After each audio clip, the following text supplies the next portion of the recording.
बघूया आता आपण सोप्या पद्धतीने साडीतलं ब्लाऊज पीस कसं काढायचं। आधी थोडंसं कट करून घ्यायचं इथं जिथे ब्लाऊज आहे तिथं।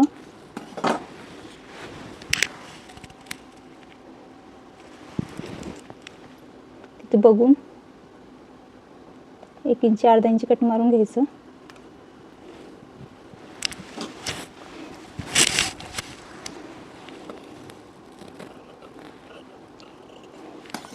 थोडासा धागा ओढून घ्यायचा तिथला।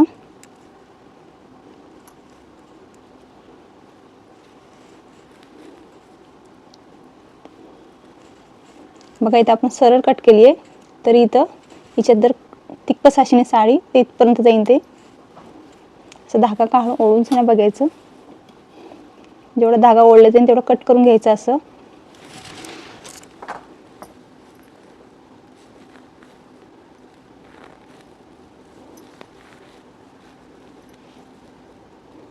साडीमध्ये कोस असतोच, इथे पिको केल्यावर कळतं। असं जर आपण आधीच कट करायच्या आधी आता धागा ओढून जर बघितलं की धागा सरळ असतो।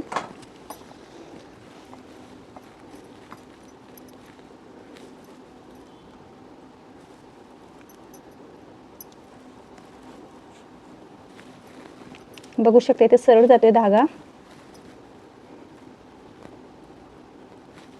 जेवढा सरळ जाईल तेवढा आपण असं व्यवस्थित सरळ करून घ्यायचं। ते मार्किंग दिसतं धागा ओढल्याची।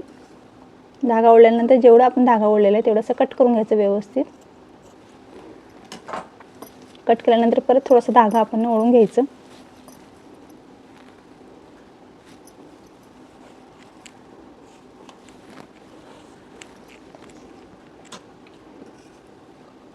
बघा इथे थोडं राहिलं अजून, तिक्कस होतं हे कापड साडीचं। काय काय मटेरियल भरपूर तिक्कस असतं।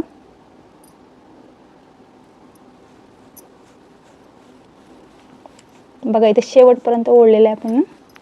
शेवटपर्यंत धागा ओढला की ते मार्किंग करतं। धागा ओढल्याच्या नंतर एक धागा ओढला जातो तर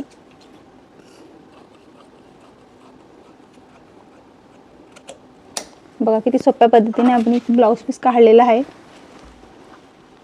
बघू शकता इथे अजिबात कोस आलेला नाहीये।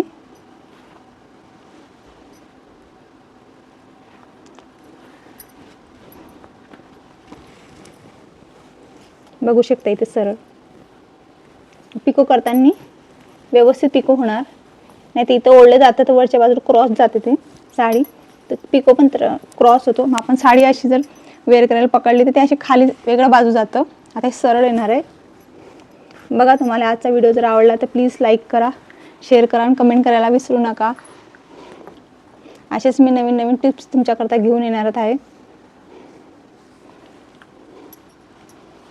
बघा ब्लाऊज पीस पण सरळ निघालेला आहे। हे बघा इथे पण क्रॉस होतं।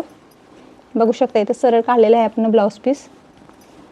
आजचा व्हिडिओ जर तुम्हाला युजफुल वाटला तर शेवटपर्यंत नक्की बघा, लाईक करा, शेअर करा आणि कमेंट करायला विसरू नका।